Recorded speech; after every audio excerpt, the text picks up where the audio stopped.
പൊന്നാനി നഗരസഭയിലെ തീരദേശ വാർഡുകളിൽ ഡിജി സർവേക്ക് തുടക്കമായി. നഗരസഭാതല ഉദ്ഘാടനം വാർഡ് 44-ൽ നടന്നു. ഡിജിറ്റൽ സാങ്കേതികവിദ്യയുടെ കാലത്ത് ആധുനിക സങ്കേതങ്ങളുടെ ഗുണഫലങ്ങൾ എല്ലാവർക്കും ഉറപ്പാക്കുകയാണ് പദ്ധതിയിലൂടെ ലക്ഷ്യമിടുന്നത്.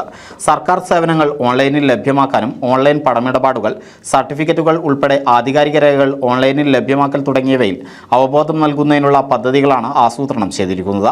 6 മാസം കൊണ്ട് ലക്ഷ്യം കൈവരിക്കുന്നതിനുള്ള നടപടികളാണ് തദ്ദേശ സ്വയംഭരണ സ്ഥാപനങ്ങളുടെ നേതൃത്വത്തിൽ നടപ്പിലാക്കിയിട്ടുള്ളത്. കേരളത്തിൽ സാക്ഷരതാ യജ്ഞത്തിൻ്റെ 2ാം ഘട്ട പ്രവർത്തനങ്ങൾക്ക് തുടക്കം കുറിക്കുകയാണ്.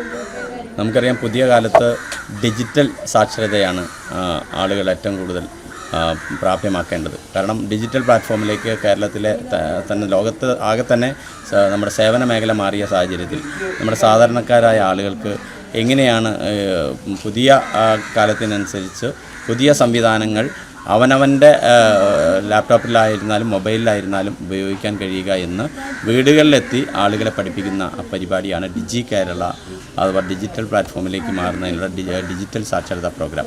ആ പ്രോഗ്രാമിന് നഗരസഭയിലെ വിവിധ വാർഡുകളിൽ തുടക്കമായിട്ടുണ്ട്. ഇന്നിപ്പോൾ നമ്മൾ 44-ാം വാർഡിലാണ് ഇപ്പോൾ നമ്മളുള്ളത്. സ്മാർട്ട് ഫോൺ ഉപയോഗം, വീഡിയോ, ഓഡിയോ കോൾ, ഫോട്ടോയും വീഡിയോയും ഡൗൺലോഡ് ചെയ്യൽ, യൂട്യൂബ്, സോഷ്യൽ മീഡിയ എന്നിവ പരിചയപ്പെടുത്തൽ, ബാങ്ക് അക്കൗണ്ട് വിശദാംശങ്ങൾ മനസ്സിലാക്കൽ തുടങ്ങിയവയിൽ അവബോധം ഉറപ്പിക്കുകയാണ് ലക്ഷ്യം. Ponnani MES college higher secondary വിദ്യാർത്ഥികളുടെ നേതൃത്വത്തിൽ ബോധവൽക്കരണം നടത്തി. നഗരസഭാ ചെയർമാൻ ശിവദാസ് ആറ്റുപുറം നഗരസഭാതല ഉദ്ഘാടനം നിർവഹിച്ചു. NCV news, Ponnani.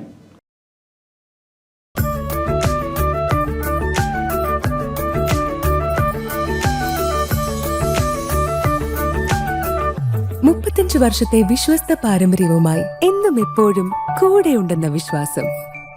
Basit wedding mall, Basith arcade, Poongottukulam, Tirur.